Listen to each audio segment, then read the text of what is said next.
In this tutorial, I'm going to show you how to use emojis as sprites. If you're using Windows, it's very simple. You're going to paint an object, you choose the text tool, and you press Windows plus full stop.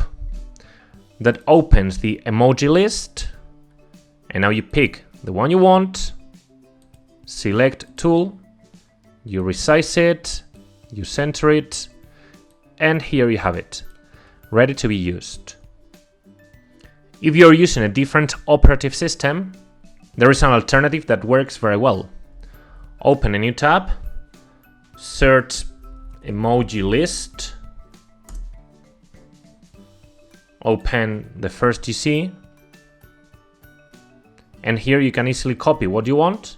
For example, this one, copy, go back to scratch, and it's the same thing. Open text, and now Ctrl V to paste, and now you resize it, center it, and there you have it. I hope you found it useful, guys. See you, bye bye.